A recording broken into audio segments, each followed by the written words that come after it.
آج S T N channel سے ہم آپ کو ایک تو خطے کی جو بدلتی ہوئی صورتحال ہے اور جس طریقے سے افغانستان میں نیا سسٹم ایک ڈیولپ ہو رہا ہے اس بارے میں بات کریں گے. اور دوسرا یہ بھی دو خبریں اور بھی آ رہی ہیں کہ 40,000 فوجی امریکن سولجرز نے استعفیٰ دیا ہے. انہوں نے اپنے میڈلز بھی پھینکے ہیں اور کہا ہے کہ ہم اس طرح مار دھاڑ اور قتل و غارت اور انسانیت کی اس قدر بیجا استحصال پر ناخوش ہیں. ہمیں یہ افغانستان والا اتنا لمبا کرنا ہی نہیں چاہیے تھا. تو وہ اس کی ایک ویڈیو بھی شیئر کریں گے. اور last but not the least, جو یو ایس کانگریس میں ایک بل پیش ہو گیا جس پہ جن نے طالبان کی مدد کی ان کنٹریز کو یا ان گروہوں کو یا ان لوگوں کو پنشمنٹ دی جائے گی، سینکشنز لگائی جائیں گی. تو ہم ابھی سب سے پہلے افغانستان کی صورتحال پہ آپ سے غور کرتے ہیں اور آپ سے شیئر کرتے ہیں کہ افغانستان میں بہت زیادہ ہیومینیٹیرین کرائسس آ گئے. ان کو جو آج سے 20 سال پہلے 4 ارب کی اکانومی تھی وہ 100 ارب تک لے جائے گی ہر سال. امریکنز نے کانٹریکٹس دیے، یہ کیا وہ کیا، ری بلڈنگ کی، سپلائز بہت ساری تھی. امریکن آرمی اور انٹرنیشنل فورسز، نیٹو فورسز کی بہت ساری ریکوائرمنٹس تھیں. اس سلسلے میں وہ $100 بلین ایئر کی اکانومی بن گئی تھی. لیکن اس میں بہت زیادہ کرپشن ہوئی. کرپشن کی وجہ سے وہاں پر وہ لوگوں نے وہ پیسہ باہر لے گئے اور تب بھی انہوں نے پہلی فلائٹ سے، بلکہ طالبان کے آنے سے پہلے وہ لوگ پیسہ لے کے ملک سے بھاگ گئے، جس میں پریزیڈنٹ اشرف غنی بھی شامل تھا. تو ایکچولی کرپشن کی بنیاد پہ بنائی ہوئی حکومت یا گورنمنٹ یا فوج جس میں لوٹ مار ہو اور کرپشن ہو، بے جا کرپشن ہو، تو وہ زیادہ دیر اسی وجہ سے چل نہیں سکتی.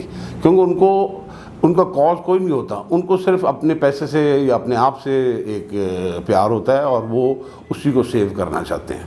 تو اب اس صورتحال میں ہیومینیٹیرین کرائسس ڈیولپ ہو رہا ہے جو اوائڈ کرنے کی پاکستان بھی کوشش کر رہا ہے اور other neighbouring countries like China اور ایران بھی کوشش کر رہے ہیں.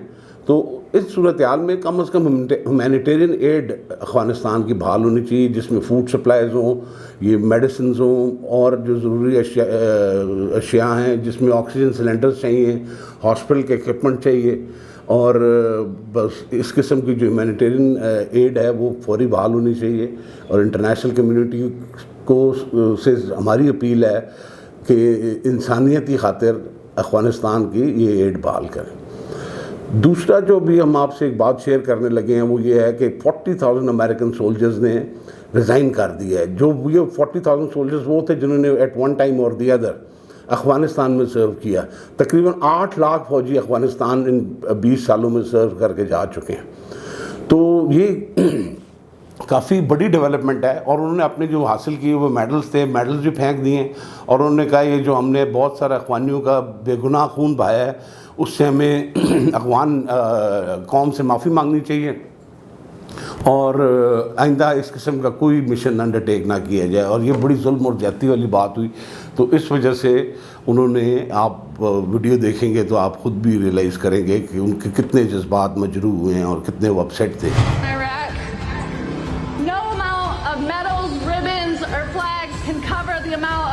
Suffering caused by these wars.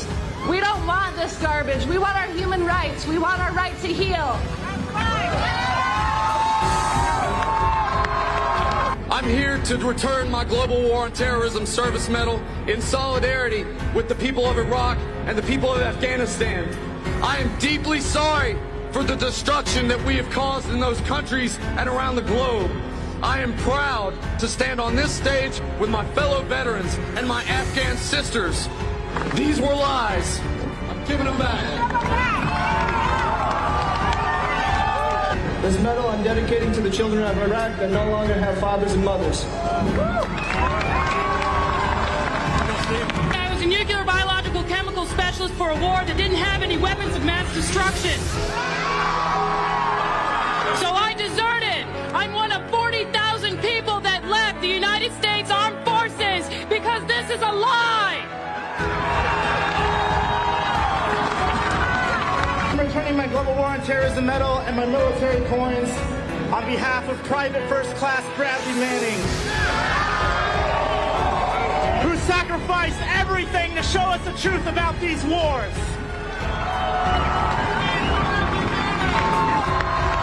I was duped into an illegal war that was sold to me on the guise that I was going to be liberating the Iraqi people, when instead of liberating the people, I was liberating their oil fields. And I'm turning in these medals today for the people of Afghanistan, Iraq, Palestine, and all victims of occupation across the world, and also for all the service members and veterans who are against these wars. You are not alone. اچھا، اب last but not least جو میں نے آپ سے پہلے بھی discuss کیا کہ کانگریس میں ایسی ہی سینکشنز کے بارے میں سوچا جا رہا ہے کہ ان لوگوں کے خلاف، ان گروہ کے خلاف، اس قوم کے خلاف، اس ملک کے خلاف کہ جنہوں نے افغانستان میں طالبان کو مدد کی، جنہوں نے ان کو سیف ہیونز پرووائڈ کیے، جنہوں نے ان کو سینکچریز پرووائڈ کی، جنہوں نے ان کو اور کسی انداز سے امداد فراہم کی. حالانکہ اور دوسرا ایک اور اس میں جو چیز شامل کی گئی ہے وہ پنجشیر ویلی میں وہ کہہ رہے ہیں ہم اس چیز کا جائزہ لیں گے، ان ریزنز ڈھونڈیں گے، وجوہات تلاش کریں گے کہ پنجشیر ویلی میں اتنی جلدی کیسے کلیپس ہو گئی. پنجشیر ویلی میں جو احمد شاہ مسعود کا بیٹے کی لیڈ ایک وہاں پہ ریبیل یا باغی لوگ یا گروہ تھے وہاں پر. تو اصل میں یہ لمحہ فکری امریکہ اپنے کے لیے ہونا چاہیے. ان کو ان 20 سالہ وار سے، جنگ سے لیسن سیکھنے چاہیے، سبق حاصل کرنے چاہیے کہ انہوں نے کیوں کولیپس ہوئی. 3 لاکھ فوج اور پولیس افغانستان کی جو کہ امریکہ نے $89 بلین خرچ کر کے تیار کیے، اور وہ آل اوور سڈن کیسے کولیپس ہو گئی، اور اشرف غنی بھی بھاگ گیا، حکومت بھی بالکل تحلیل ہو گئی افغانستان کی. اور یہ 11 دنوں کے اندر اندر یہ سب کچھ ہوا کہ 8 لاکھ اسکوائر کلومیٹر ایریا انہوں نے ان 11 دنوں میں لوز کر دیا. تقریباً آپ اندازہ لیں تقریباً 1 لاکھ کلومیٹر سے تھوڑا کم ایریا ہر روز انہوں نے فتح کیا. اب گڑبڑ کیا تھی کہ جس طرح ہم نے ایک پروگرام پہلے بھی آپ کو بتایا تھا کہ افغانستان میں امریکن آرمی نے کم از کم $300 ملین یعنی کہ $30 کروڑ ہر روز خرچ کیا ہے، اور یہ متواتر 20 سال کی ہے، جس کا مطلب ہے تقریباً $2.6 ٹریلین یعنی $2.6 کروڑ اس وقت تک یہ انہوں نے وہاں خرچ کیے ہیں. اور اس میں سے $108 ارب وہ ڈائریکٹ اخوان کانٹریکٹرز کو دیا ہے جو اب ملینئرز بن گئے، جن کو پوسٹ 9/11 ملینئرز بھی کہتے ہیں. تو اتنی کثیر تعداد میں جب وہاں پر فنڈ دیے گئے، اب افغان فوج کے، آرمی اور پولیس کے نہ لڑنے کی وجہ یہ بھی تھی کہ پچھلے کئی ماہ سے تنخواہیں نہیں دی ہوئی تھی. صاف ظاہر ہے جب آپ کسی کو پے نہیں کریں گے اس کی، اور اس کو پتہ ہے میرے اوپر آفیسرز جو بیٹھے ہوئے ہیں وہ کرپشن کے بھی کر رہے ہیں، تو اس وجہ سے یہ ساری صورتحال وہاں پر خراب ہوئی. اور امریکنز کو سوچنا چاہیے تھا کہ لیٹسٹ اگر ایک گروپ بنا لیں گے بہت مائنورٹی کا، جس میں 1% سے بھی کم لوگ شامل ہوں گے پوری آبادی کے، پاپولیشن کے، تو پھر وہ کیسے سسٹین کر سکتے ہیں. اب طالبان کیا کرتے تھے، یہ امداد بھی کرتے تھے، جسٹس فوری فراہم کرتے تھے جن رورل ایریاز میں ان کی وہ ہوتی. انہوں نے ایک ماڈل بنایا ایک ویلفیئر کا، اور وہ انہوں نے ہارٹس اینڈ مائنڈ جیتے. اسی وجہ سے لوگوں نے اکوموڈیٹ کیا. اگر آپ میجورٹی کا خیال نہیں رکھیں گے، اب 99% آبادی افغانستان کی جو تھی وہ غربت کی لکیر سے نیچے رہ رہی تھی. تو اب جن کو نہ سہولیات ہیں، نہ بیسک امینٹیز ہیں، نہ رننگ واٹر ہے، نہ بجلی ہے، نہ کچھ ہے، تو مجھے بتائے انلیس اور انٹل امریکنز نے افغانستان کے انفراسٹرکچر میں ایک اچھا انویسٹمنٹ کی ہوتی تو پھر کچھ نہ کچھ فرق پڑنا تھا. لیکن انہوں نے کوئی انویسٹمنٹ نہیں کی، اور اس وجہ سے بیسیکلی وہ لوگ وہاں پر شکست کھائی ہے انہوں نے. ادروائز کوئی چانس نہیں تھا، ٹھیک ہے، کیونکہ ریگ ریگ ان کو کہتے ہیں نا گروپ طالبان کو کہ 70-80 ہزار ہیں، تو یہ تو کچھ بھی نہیں ہے. حالانکہ صرف طالبان نے اخوان آرمی کے 66,000 لوگ مارے، 5-6 ہزار امریکن اور نیٹو الائز مارے. اس کے علاوہ 20-25 ہزار امریکن اور نیٹو الائز کو انہوں نے فوجیوں کو زخمی کیے، جن میں بہت سارے مائنز وغیرہ کی وجہ سے زخم ہوئے، جن میں کسی ٹانگ گئی، کسی کا بازو گیا، کسی کی آنکھیں گئی. تو ان کی حالت بھی ابھی ویٹرن ہاسپٹلز میں بہت خراب ہے. تو ہم امریکن سے یا امریکہ سے، یونائٹڈ اسٹیٹ سے یہ امید کرتے ہیں کہ وہ فیکٹ فائنڈنگ کریں، اصل واقعات اور وجوہات تلاش کریں. بلیم گیم میں نہ جائیں, کیونکہ بلیم گیم میں جانے سے صرف ریجن بھی انسٹیبل نہیں ہوگا بلکہ اس کے تمام خطے کے علاوہ پوری دنیا پہ اس چیز کے اثرات پڑیں گے. آج تو ابھی بھی امریکنز جو ہیں ڈرون فلائٹس بھیج رہے ہیں افغانستان میں, تو افغانستان نے وارننگ دی ہے یو اے ای کو کہ وہ اپنے بارڈرز جو ہیں سیکیور کرے, اپنی سرزمین کو افغانستان کے خلاف مت استعمال ہونے دیں.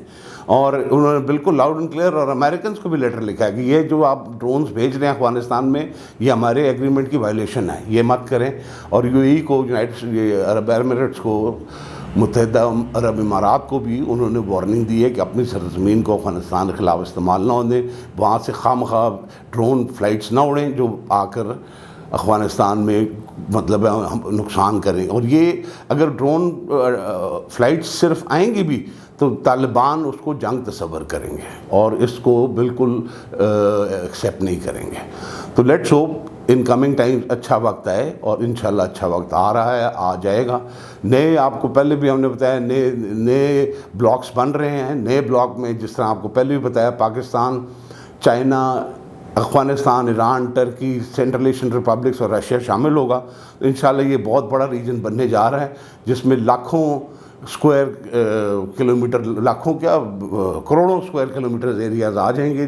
اور اس کے بعد انشاءاللہ جب یہاں زراعت بہتر ہوگی, ٹریڈ بہتر ہوگا, اور باقی انڈسٹریلائزیشن ہوگی, ماڈرنائزیشن ہوگی, انفراسٹرکچر بنے گا, ون بیلٹ ون روڈ والا سارے سے کنیکٹیوٹی ہوگی, تو انشاءاللہ یہ پراسپرس فیوچر دیکھا جا رہا ہے. Thank you very much.